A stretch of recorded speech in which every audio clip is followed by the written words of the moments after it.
எங்க சேதாரத்துக்கு மேல கொடுத்தீங்கன்னா உங்க காசை வேஸ்ட் பண்ற மாதிரி தான்.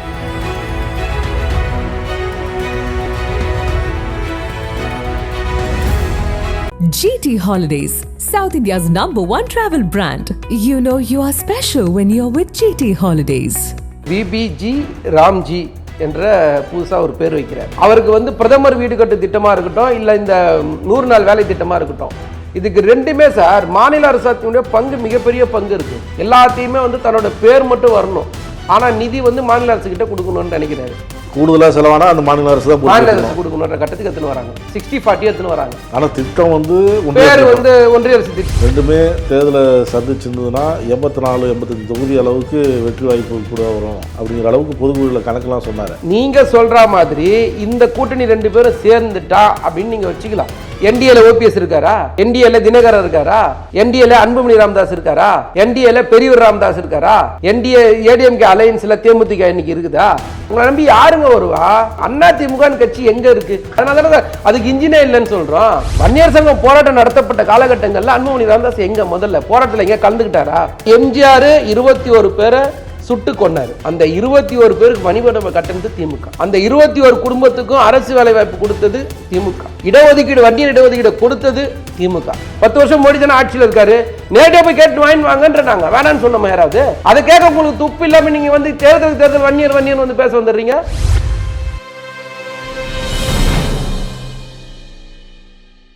நக்கீரன் நேயர்களுக்கு வணக்கம். இன்று நம்முடன் கருத்துக்களை பகிர்ந்து கொள்ள இணைந்திருக்கிறார் திமுக செய்தி தொடர்பாளர் மதிவாணன் அவர்கள். வணக்கம் சார். வணக்கம். திருவண்ணாமலையில் ஸ்டாலின் பேசினார். அன்போடு வந்தால் அரவணைப்போம், ஆணவத்தோடு வந்தால் எதிர்த்து நிற்போம் அப்படிலாம் பேசினார். அமித்ஷா மட்டும் இல்லை, ஒட்டுமொத்த சங்கி கூட்டத்தையே அழைச்சிட்டு வந்தாலும் இங்கே வேலைக்கு ஆகாது. திமுக அந்த அளவுக்கு கட்டமைப்பு இருக்குது, எங்களை ஒன்றும் பண்ண முடியாது, இந்த மாநிலத்தில் கால் வைக்க முடியாது அப்படிலாம் பேசினார்.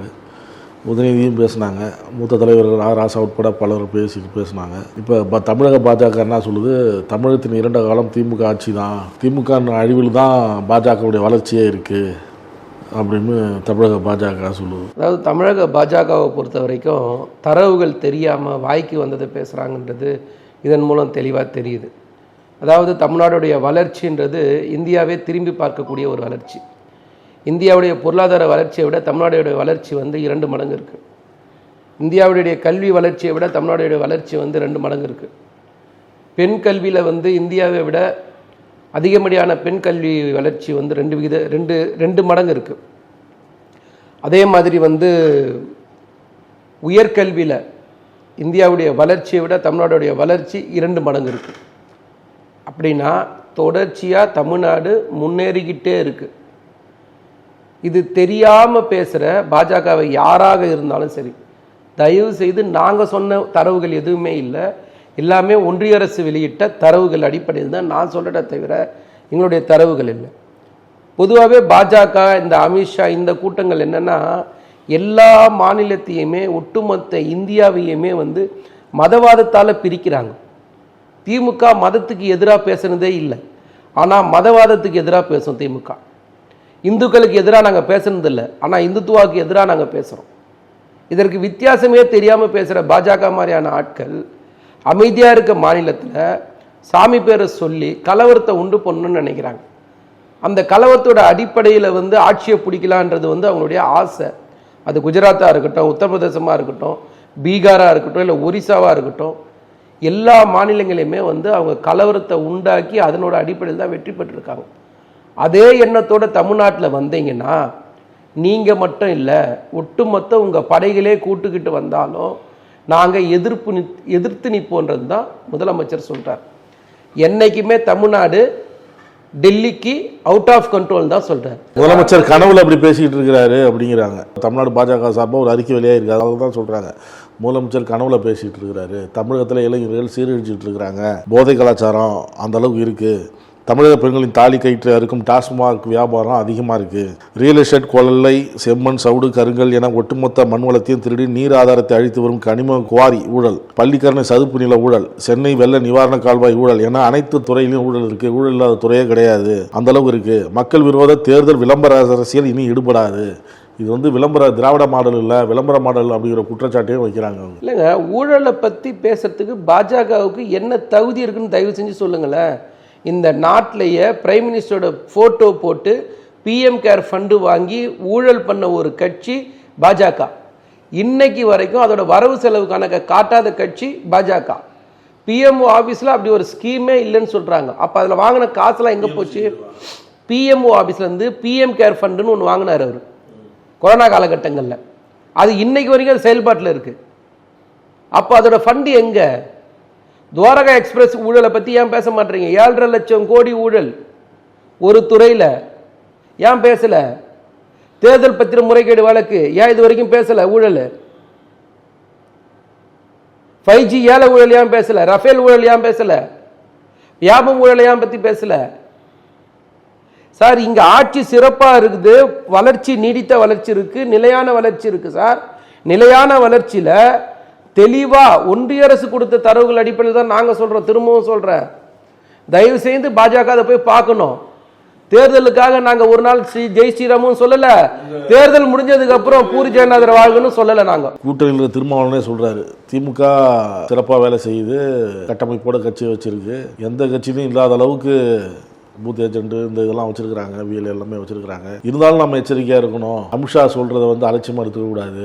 பீகாரில் வெற்றி பெறுவோம் அப்படின்னு சொன்னார், வெற்றி பெற்றுட்டாங்க. இப்போ கேரளாவில் பார்த்தீங்கன்னா மாநகராட்சியை கைப்பற்றிட்டாங்க அப்படிங்கிறாரு. அவர் சொல்கிறது பொறுத்த வரைக்கும் ஒரு கட்சி தலைவராக அவர் சொல்கிறாரு, அதில் நியாயமான கருத்துக்கள் இருக்கலாம். ஆனால் நாங்கள் என்ன சொல்கிறோம்னா, அமித்ஷா இல்லை, மோடி இல்லை, பிஜேபி இல்லை, ஆர்எஸ்எஸ் இல்லை, தமிழ்நாடு என்றைக்குமே பிஜேபியை புறக்கணிச்சிருக்குன்னு நான் சொல்கிறேன். 2014, 2019, 2024 எங்கேயாவது ஜெயிக்க முடிஞ்சுதா பாஜகவால்? இன்னைக்கு வரைக்கும் தொடர்ச்சியாக இந்த மண் வந்து பாஜகவை புறக்கணிக்குது. நீங்கள் மத ரீதியாக தமிழ்நாட்டுக்கிட்ட பேசுனீங்கன்னா தமிழ்நாட்டு மக்கள் தெளிவாக இருப்பாங்க. எலெக்ஷனுக்காக ஒர்க் பண்ணுறீங்க, உங்கள் கட்சி நிர்வாகிகளை ஊக்கப்படுத்துறீங்க, எல்லாம் ரைட் எல்லாம் இருக்குது. அதே போல் அங்கே பேசும்பொழுது இப்போ ஹச்ராஜா முன்னாள் ஒரு இடத்துல பேசியிருக்கிறார், தேசிய ஜனநாயக கூட்டணி இந்த முறை தமிழ்நாட்டில் 2026 சட்டமன்ற தேர்தலில் கால் பதிக்கலைன்னா அதுக்கப்புறம் எப்பவுமே பதிக்க முடியாது. அது அவரோட ஆசையா, கற்பனையா, கனவா என்னன்றது சேர்த்து சொல்லிட்டாருன்னா அதுக்கேற்ற மாதிரி பதில் சொல்லலாம். ஹச்ராஜாலாம் ஒரு ஆள் சார், பாவம் புலம்பி புலம்பி அவர் தன்னிலையே உணராமல் வாழ்ந்துன்னு இருக்காரு சார். அவர் கூட ஜூனியராக இருந்தவங்கெல்லாம் கூட பெரிய பதவிக்கு போயிட்டாங்க. அவர் அந்த விரக்தியோட வெளிப்பாடாக பேசுகிறாரு ஹச்ராஜா. அவருக்கு ஏன் நம்ம பெருசாக பதில் சொல்லணும்? அவர் என்ன மீண்டும் திமுக வந்தால் தமிழகம் இருண்டு போயிடுங்கிறாரு. இல்லை, மீண்டும் தமிழ்நாட்டில் திமுக இருந்தால் மட்டும்தான் தமிழ்நாட்டை காப்பாற்ற முடியுன்றது தான் நாங்கள் சொல்கிற கருத்து. நான் மட்டும் சொல்லலை இந்த கருத்தை. தமிழ்நாடு அவர் என்ன சொல்றாரு, அடுத்த தலைமுறையை திமுக அழிக்குதுங்கிறாரு. அடுத்த தலைமுறையை திமுக அழிக்க வேண்டிய அவசியம் இல்லை.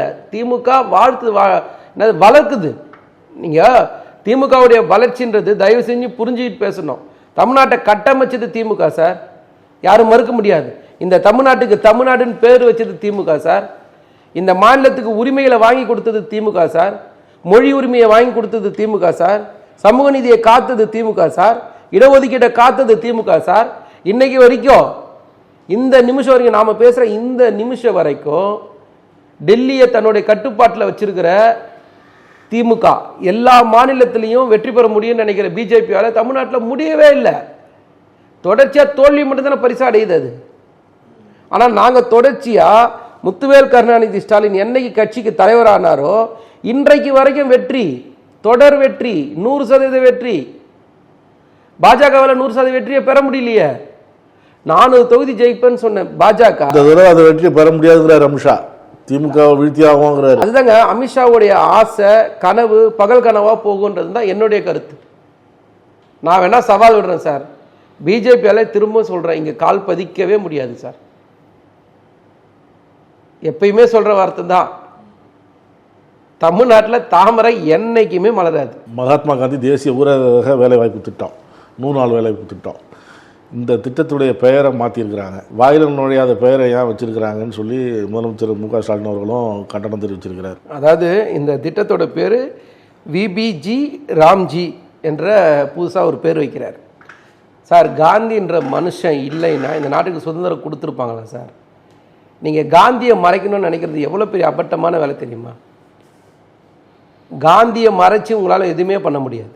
இங்கே அந்த அவசியம் எங்கேருந்து வருதுன்னு நான் கேட்குறேன். ஒன்று. ரெண்டாவது, எல்லாத்தையும் மாற்றணும்னு நினைக்கிற மோடி அவர்கள் ஒரு விஷயத்தை உணரணும். இந்தியான்றது பன்முகத்தன்மை கொண்ட ஒரு நாடு. இங்கே எல்லா மொழி, கலாச்சாரம், பண்பாடு எல்லாரும் கலந்துருக்கிற ஒரு நாடு. நீங்கள் எந்த மொழியை பற்றி கவலைப்பட மாட்டேன், உங்களுக்கு வாயில் நுழையிற பேர் மட்டும் தான் நீங்கள் இங்கே வைப்பீங்கன்னா அதை விட ஒரு மூடத்தனமான ஒரு செயல் இங்கே எதுவுமே இருக்க முடியாது. அதே மாதிரி 100 நாள் வேலை திட்டத்தை நாங்கள் ஏற்கனவே 125 நாளாக கேட்டுன்னு இருக்கோம். இது வரைக்கும் நமக்கு தர வேண்டிய நிதியை தர தயாராக இல்லை. திரும்பவும் இதுக்கான நிதியை குறைக்கிறதா சொல்கிறாங்க. அப்போ எல்லாமே அபத்தமான ஒரு செயலை மோடி செஞ்சுக்கிட்டே இருக்காரு. அவருக்கு பிரதமர் வீடு கட்டு திட்டமாக இருக்கட்டும், இல்லை இந்த 100 நாள் வேலை திட்டமாக இருக்கட்டும், இதுக்கு ரெண்டுமே சார் மாநில அரசாங்கத்தினுடைய பங்கு மிகப்பெரிய பங்கு இருக்குது. ஆனால் இந்த ரெண்டுத்தில் இருக்கிற மிகப்பெரிய மாநில அரசாங்கத்துடைய பங்கை எடுத்துட்டு தனக்கு சாதகமாக பயன்படுத்தணும்னு அவர் நினைக்கிறாரு. எல்லாத்தையுமே தன்னோட பேர் மட்டும் வரணும், ஆனால் நிதி மாநில அரசுக்கிட்ட கொடுக்கணும்னு நினைக்கிறாரு. மாநில அரசு கொடுத்தாதான் நடக்கும்னு நினைக்கிறாரு அவர். ஸோ அவருடைய செயல் முழுக்க முழுக்க தேவையில்லாத வேலை மாதிரி தான் எங்களுக்கு தோணுது. முதல்ல கொஞ்சம் எல்லா வேலையும் செஞ்சாங்க, இப்போ இந்த வேலை தான் செய்யணும்னு சொல்லி ஒரு லிஸ்ட்டு போட்டிருக்காங்க போல இருக்கு. ஆமாம், வேலை லிஸ்ட்டு போட்டிருக்காரு, நிதியை குறைச்சிருக்காரு, அதோட மாநிலத்துடைய பங்கோட நிதி உயர்த்தியிருக்காங்க. அப்போ எல்லாமே எப்படி யோசிச்சு பாருங்க. கூடுதலாக செலவானா அந்த மாநில அரசு தான் மாநில அரசு கொடுக்கணுன்ற கட்டத்துக்கு எடுத்துன்னு வராங்க. 60-40 எடுத்துன்னு வராங்க. ஆனால் திட்டம் பேர் ஒன்றிய அரசு திட்டம் எல்லாமே ஏற்கனவே பார்த்தா பிரதமர் வீடு கட்டும் திட்டம்னு ஒன்று சொல்றீங்க. அந்த பிரதமர் வீடு கட்டும் திட்டத்தில் 7.5 லட்சம் ரூபாய் மாநில அரசு கொடுக்குது, 1.5 லட்சம் ரூபாய் ஒன்றிய அரசு கொடுக்குது. பிரதமர் வீடு கட்டும் திட்டம்னு சொல்றீங்க. உஜ்வாலா திட்டம்னு ஒன்று சொல்றீங்க. அதே மாதிரி பார்த்தீங்கன்னா பைசல் பீமா யோஜனா திட்டம்னு ஒன்று சொல்றாங்க. இதெல்லாம் நம்ம வாயிலே வராது. இதுலேயே 49% ஒன்றிய அரசு கொடுக்கணும், 49% மாநில அரசு கொடுக்கணும். எல்லா திட்டத்திலையுமே ஒன்றிய அரசும் மாநில அரசும் அதிகப்படியான மாநில அரசு பணத்தை கொடுத்துட்டு பேரெல்லாம் ஒன்றிய அரசு வச்சுக்கிறது என்ன மாதிரியான நடவடிக்கைன்னு எங்களுக்கு புரியல. கண்ணுக்கு தெரிஞ்ச மாநில உரிமையை குழி தோண்டி பாஜக புதைக்குதுன்றது தான் இதில் உண்மை. அதிமுகவில் விருப்ப மனு வாங்க தொடங்கிட்டாங்க. சட்டமன்ற தேர்தலுக்கு முதல் நாளே 1200 பேருக்கு மேலே விருப்ப மனு வாங்கியிருக்காங்க. அதிமுக அலுவலகம் களைகட்டு. இல்லை, நம்ம இளைஞரணி மாநாட்டில் சின்னவர் சொன்னது தான் ஒரே விஷயம். பாஜகன்ற ஒரு கட்சி செல்லாத கட்சி, ஓட்டு இல்லாத கட்சி, நோட்டாவுக்கு கீழே ஓட்டு வாங்குற ஒரு கட்சி. அந்த கட்சி இன்ஜினே இல்லாத அதிமுகவை இழுத்துக்கிட்டு வருதுன்னு சொன்னார். பேட்ரி இல்லைன்னா கூட 4 பேரை தள்ள வச்சு வண்டி ஓட்டிடலாம், இன்ஜினே இல்லைன்னா என்ன பண்ணுறது அப்படின்னு ஒரு கேள்வி கேட்டார். அதே தான் நானும் இப்போ கேட்குறேன். அதிமுக வேட்புமனு வாங்கினாலும் ஒன்று தான், வாங்கினாலும் ஒன்று தான். ஏன்னா தோக்க போகிற கட்சி வாங்கினா என்ன, வாங்கலாம் என்ன, யோசிச்சு சொல்லுங்கள் பார்ப்போம். என்ன மாதிரியான நடவடிக்கைக்காக எடப்பாடி பழனிசாமி இந்த மக்கள் ஓட்டு போடுவாங்க? இன்னைக்கு வரையும் பேச தயாரா இல்லாத ஒரு நபர். 175 சட்டமன்ற தொகுதி சுற்றுப்பயணம் முடிச்சிட்டாரு. கடந்த நாடாளுமன்ற தேர்தலில் அதிமுக தனியாக தேர்தலை சந்திச்சது, பாஜக தேர்தலை தனியாக சந்திச்சது. ரெண்டுமே தேர்தலை சந்திச்சிருந்ததுன்னா 84-85 தொகுதி அளவுக்கு வெற்றி வாய்ப்பு கூட வரும். இப்போவே 84-85 தொகுதி வெற்றி இருக்குது அப்படிங்கிற அளவுக்கு பொதுக்குழுவில் கணக்கெல்லாம் சொன்னார். இல்லை, அதாவது 23% அதிமுக வாங்குச்சுன்னு அவர் சொல்கிறார். அவர் சொல்கிறதையும் நான் சொல்கிறேன். 18% என்டிஏ கூட்டணி வாங்குச்சின்னு சொல்கிறாருன்னு வச்சுக்கலாம். அவர் சொன்னதே சரி, ரெண்டுத்தையும் சேர்த்தா 41% வச்சுக்கலாம். அவர் சொன்னதே வச்சுப்போம். அதில் வர சட்டமன்ற தொகுதி இல்லை, வர வர வர வர சட்டமன்ற தொகுதியாக நீங்கள் கணக்கு போட்டிங்கன்னா 221 சட்டமன்ற தொகுதியில் திமுக தான் முன்னிலை பெற்றிருக்குது. 8 தொகுதியில் தான் அதிமுக முன்னிலை இருக்குது. 3 தொகுதியில் பாமக முன்னிலை இருக்குது. 2 தொகுதியில் தேமுதிக முன்னிலை இருக்குது. ஆனால் என்னோட கேள்வி அது இல்லை. நீங்கள் சொல்கிற மாதிரி இந்த கூட்டணி 2 பேரும் சேர்ந்துட்டா அப்படின்னு நீங்கள் வச்சுக்கலாம். சேர்ந்துட்டாங்கன்னு வச்சுக்கலாம். அப்போ என்டிஏ ஒன்றா இருக்குதுன்னு சொல்ல வரீங்களா? என்டிஏல ஓபிஎஸ் இருக்காரா? என்டிஏல தினகரன் இருக்காரா? என்டிஏல அன்புமணி ராமதாஸ் இருக்காரா? என்டிஏல பெரியவர் ராமதாஸ் இருக்காரா? என்டிஏ ஏடிஎம்கே அலையன்ஸில் தேமுதிக இன்னைக்கு இருக்குதா? எந்த கட்சிங்க உங்க கூட இப்போ இருக்கா? உங்களை நம்பி யாருங்க வருவா? சொல்லுங்க, தயவு செஞ்சு சொல்லுங்க. அது ஒரு கட்சி, அது ஒரு கூட்டணின்னு ஏன் சார் இப்படி பேசுறீங்க? தயவு செஞ்சு நீங்க டேட்டாவை கரெக்டா பேசுங்க. இன்னைக்கு எங்க இருக்கு அந்த கட்சி சொல்லுங்க. அதிமுக கட்சி எங்க இருக்கு? ஆளாளுக்கு ஒரு கால கையை பிச்சு எடுத்து போயாச்சு சார் அந்த கட்சியில். அதனால தானே அதுக்கு இன்ஜினே இல்லைன்னு சொல்றோம் சார். மக்கள் முதல்ல ஒரு கட்சிக்கு தலைவர்கள் இருக்கணும், 2வது தொண்டர்கள் இருக்கணும், 3வது பொதுமக்கள் ஆதரவு இருக்கணும். இது 3மே இல்லாத ஒரு கட்சி அதிமுக. இந்த 3 இல்லாத ஒரு கட்சியை பார்த்து நாங்கள் ஏன் பேசணும், நாங்கள் ஏன் பயப்படணும், நாங்கள் ஏன் அதை பற்றி கவலைப்படணும், அதில் 1000 வாங்கினா 500 வாங்கினா அது எடப்பாடி தான் கவலைப்படணும். நேற்று ஜெயக்குமார் சொல்கிறாரு ஸ்டாலினே வெளியேறு அப்படிங்கிற குரல் தமிழக மக்கள்கிட்ட ஒலிக்க ஆரம்பிச்சிருச்சு, அதிமுகவுக்கு எதிர்காலம் வந்துருச்சு அப்படிங்கிறாரு. எதன் அடிப்படையில் சொல்கிறாருன்னு எனக்கு தெரியணும். முதல் ஒரு விஷயம், நீங்கள் தொடர் வெற்றியை மக்கள் பரிசாக கொடுக்குறாங்க. ஒன்று, எந்த பிரச்சனையாக இருந்தாலும், நான் சொல்கிறது எந்த ஒன்றிய அரசு ஏற்படுத்துகிற பிரச்சனையாக இருந்தாலும் முதல் குரல் கொடுக்கறது முத்துவேல் கருணாநிதி ஸ்டாலின் தான் கொடுக்குறாரு. முதல் விஷயம். இதுக்கு அப்புறமா மக்களும் வெற்றியை பரிசா கொடுக்கும்போது இதில் எங்கேருந்து வராரு இவர் ஜெயக்குமாரை பொறுத்த வரைக்கும் சார் தன்னோட இருப்பை காட்டிக்கிறதுக்காக அவர் பேசுகிறத தவிர வேற எந்த ஒரு காரணமும் இல்லை. ஜெயக்குமாருக்கு நானும் இந்த கட்சியில் இருக்கிறேன், என்னையும் யாரும் மதிக்க மாட்டீங்களேன்றதுக்காக அவர் பேசுகிறார். யாராவது அவர் ஏன் நீங்கள் நல்லா அந்த ப்ரெஸ் மீட்டை பாருங்கள், அவரே ப்ரெஸ் மீட்டை சந்திக்கும் போது வேறு ஏதாவது கேள்விதான் கேட்டு கேட்பாரே தவிர அவர் யாரும் எந்த கேள்வி கேட்க மாட்டாங்க. எல்லாமே செட்டப். அவங்க திமுக தான் செட்டப்புங்கிறாங்க, நீங்கள் அவங்கள சொல்கிறீங்க சார். நான் திரும்ப சொல்கிறேன், அதுக்கு தானே சொல்கிறேன். எங்களுக்கு தலைவர்கள் இருக்காங்க, தொண்டர்கள் இருக்காங்க, பொதுமக்களோட ஆதரவு இருக்குது, இளைஞர்களோட ஆதரவு இருக்குது, மகளிரோட ஆதரவு இருக்குது, எங்களுடைய நலத்திட்டங்கள் சாட்சியாக நிற்குது. இதுக்கு மேலே என்ன வேணும் உங்களுக்கு? உதாரணம் இதுதானே உங்களுக்கு ஒரு காரணம். ஒரு தேர்தலுக்கு வெற்றின்னும் போது இதுதானே காரணம். இதுக்கு மேலே இங்கே என்ன இருக்குது சொல்ல வேண்டியது? ஜெயக்குமார் அவர் இருப்பை காட்டுறதுக்காக அவர் பேசுகிறார், அவ்வளோதான். உரிமை தொகையை பெரிய லெவலில் நீங்கள் சொல்கிறீங்க. அந்த உரிமை தொகை எதுக்கு பயன்படுது மக்களுக்கு? அது திருப்பி அந்த வருமானம் அது பூராவே அந்த குடும்பத்தினர் டாஸ்மார்க்கு தான் கொண்டு கொடுக்குறாங்க அப்படிங்கிற குற்றச்சாட்டை எதிர்கட்சிங்க வைக்கிறாங்க. பாமகவே அது வைக்கிது. இல்லை சார், இப்போ அன்புமணி ராமதாஸை பொறுத்த வரைக்கும் பெத்த தகப்பனையே மதிக்க தயாராக இல்லை. இப்போ அவர் போராட்டம் வேற அறிவிச்சிருக்கிறாரு. வர இப்போ ஒரு தந்தைய ஒரு மகன் மதிக்கணுமா மதிக்க, அது அவங்க கட்சி விவகாரம். கட்சி இல்லை, நான் அது கட்சிக்குள்ளேயே வரல. தந்தையே மகன் மதிக்கணுமா மதிக்க, அது அதான் அந்த கட்சி விவகாரம், அந்த குடும்ப விவகாரம் இல்ல, அது குடும்ப விவகாரம் இல்லை. நீங்க ரோட்ல சண்டை போட்டு இருக்கீங்க, நாங்க பார்த்துன்னு இருக்கோம். தயவு செஞ்சு நான் என்ன சொல்றேன்னா, திமுக குறை சொல்றாரு, இந்த அளவுக்கு பிரச்சனையே திமுக. வர அன்புமணி ராமதாஸ் பிரச்சனையை பொறுத்த வரைக்கும் நான் சொல்கிறேன்னே, அவர் முதல் விஷயம் அவர் அவங்க சமூக மக்களால் அவர் புறக்கணிக்கப்பட்டார். ஒன்று, கட்சி அவர் பக்கம் தாங்க இருக்கு. வர நான் அதனால தான் தெளிவான வார்த்தையை அந்த பக்கம் தான் நான் தெளிவான வார்த்தையை பயன்படுத்திட்டேன் முதல்லையே. அதுக்காக தான் தன்னுடைய தந்தையும் அவரை புறக்கணிச்சிட்டாங்க, சமூகமும் புறக்கணிச்சிச்சு, தந்தையும் புறக்கணிச்சிட்டார். 2 பேரும் புறக்கணிச்சதுனால தன்னோட இருப்பை காட்டுறதுக்காக அன்புமணி பேசுறாரு. சரி, அப்படி இருப்பை காட்டுறதுக்கு பேசுறதுல கூட கொஞ்சமாவது உண்மை இருக்கான்னு பார்க்குறோம். அவர் திடீர்னு ஆர்ப்பாட்டம் நடத்துகிறேன், போராட்டம் நடத்துகிறேன் அப்படின்னு சொல்கிறாரு. சார், நான் தெளிவாக கேட்குறேன், சாதிவாரி கணக்கெடுப்பு யார் எடுக்கணும்? அது யாரோட வேலை? மக்கள் தொகை கணக்கெடுப்பு யார் எடுக்கணும்? அதோட வேலை யார்? நீ யாரோட கூட்டணி வச்சுருக்கீங்க? இதுக்கு எல்லாத்துக்கும் காரணம் ஒன்றிய அரசு, மோடி, பாஜக. வாய் திறந்து நேராக பாஜக மோடின்னு பேசுங்க. மோடியை கண்டித்து ஆர்ப்பாட்டம்னு சொல்லுங்க, பாஜகவை கண்டித்து ஆர்ப்பாட்டம்னு சொல்லுங்க. ஏன் சொல்ல மாட்டீங்க? இதில் திமுக எங்கேருந்து வந்தது? நான் தெளிவாக கேட்குறேன், அன்புமணி ராமதாஸ் தயவு செய்து வரலாறை படிச்சுட்டு பேசணும். வன்னியர் சங்கம் போராட்டம் நடக்கும்போது அன்புமணி ராமதாஸ் எங்க போயிருந்தாரு? வன்னியர் சங்கம் போராட்டம் நடத்தப்பட்ட காலகட்டங்களில் அன்புமணி ராமதாஸ் எங்க முதல்ல போராட்டத்தில் எங்க கலந்துக்கிட்டாரா? எம்ஜிஆர் 21 பேரை சுட்டு கொண்டாரு சார். மாணவராக இருந்திருப்பாரு. இல்ல நான் சொல்லிடுறேன், எல்லா கட்சியிலும் எம்ஜிஆர் 21 பேரை சுட்டு கொண்டாரு. அந்த 21 பேருக்கு மணிமண்டப கட்டணத்து திமுக.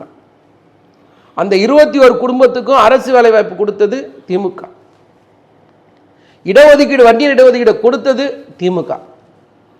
இது சம்பந்தமா விழுப்புரத்தில் மாநாடு போட்டு பெரியவர் ராமதாஸ் என்ன பேசினாருன்னு தயவு செய்து வரலாறு தெரிஞ்சா அன்புமணி ராமதாஸை பேசணும். ஒன்று. ரெண்டாவது, 10.5 இடஒதுக்கீடை பேசுறாரு அன்புமணி ராமதாஸ். 2021 சட்டமன்ற தேர்தலுக்கு 1 மணி நேரத்துக்கு முன்னாடி அந்த மசோதாவை கொண்டு வரப்பட்டு அதை நிறைவேற்றப்பட வேண்டிய அவசியம் இங்கிருந்து வந்தது. இது கோர்ட்டுக்கு வந்தால் நிற்காது, உங்க எல்லாருக்கும் தெரியுமா தெரியாது. அப்போ அதுக்குள்ள ஒரு வீடியோ ஒன்று போட்டு அழுது ஒப்பாரி வச்சு ஒரு சீனை ஒன்று கிரியேட் பண்ணார் பார்த்தீங்களா அன்புமணி ராமதாஸ். அந்த சீனெல்லாம் தமிழ்நாட்டு மக்கள் யாரும் மறந்துருக்கவே மாட்டாங்க. நாங்கள் கேட்கறது, தலைவர் கலைஞர் ஒரு இடஒதுக்கீடு கொடுக்குறார், வன்னியர் இடஒதுக்கீடு கொடுக்குறார், 20% கொடுக்குறார். எந்த கோர்ட்டாவது கேள்வி கேட்க முடிஞ்சுதா? அதுதான் தலைவர் கலைஞர் கொடுத்த இடஒதுக்கீடுக்கான வேல்யூ. நீங்கள் போய் 10.5 ஒன்று வாங்கினீங்க இடையில், இதுக்குள்ள போனோம்னா இன்னும் பெரிய விஷயங்கள்லாம் பேச வேண்டியிருக்கும். அந்த 20% இடஒதுக்கீட்டிலேயே வந்து அதிகமாக பயன்படுத்துறது யாரு? அது சுமார் 105லேருந்து 108 சமூக மக்களுக்கு சேர்த்து கொடுத்த இடஒதுக்கீடு. அதில் அதிகப்படியாக பயன்படுறது வன்னியர் பெருமக்கள் தான். 13% மேலெல்லாம் பயன்படுத்தியிருக்காங்க. இதில் 10.5 வந்தாலும் திரும்ப வன்னியர் மக்கள் பாதிக்கப்பட தானே செய்வாங்க. எப்படி இந்த 10.5 வந்து சரின்னு நீங்க பேசுறீங்க? அப்போ அன்புமணி ராமதாஸுக்கு வரலாறு தெரியல, புள்ளியியல் தெரியல, அதிகாரம் யாருக்கிட்ட இருக்குதுன்னு தெரியல, அது யார் நடைமுறைப்படுத்தணும்னு தெரியல, எதுவுமே தெரியல. இன்னைக்கு திரும்பவும் தேர்தல் வந்த உடனே உங்களுக்கு வன்னியர் மேல பாசம் வந்துடுது. தேர்தல் வரலைன்னா உங்களுக்கு வன்னியரை மதிக்கிறதே இல்லை. நீங்க நாடாளுமன்ற தேர்தல் வந்தா இடஒதுக்கீடு பேசுவீங்க, சட்டமன்ற தேர்தல் வந்தா இடஒதுக்கீடு பேசுவீங்க. இல்லைன்னா என்னைக்கு நீங்க பேசிருக்கீங்க இது வரைக்கும் அப்பாவும் பிள்ளையும்? இத்தனை வருஷம் கூட்டல நீங்க தானே இருக்கீங்க. 10 வருஷம் மோடி தானே ஆட்சியில் இருக்காரு. நேரடியாக போய் கேட்டு வாங்கி வாங்கன்றாங்க. வேணான்னு சொன்னோமா யாராவது? அதை கேட்க உங்களுக்கு துப்பு இல்லாம நீங்க வந்து தேர்தல் வன்னியர் வந்து பேச வந்துடுறீங்க.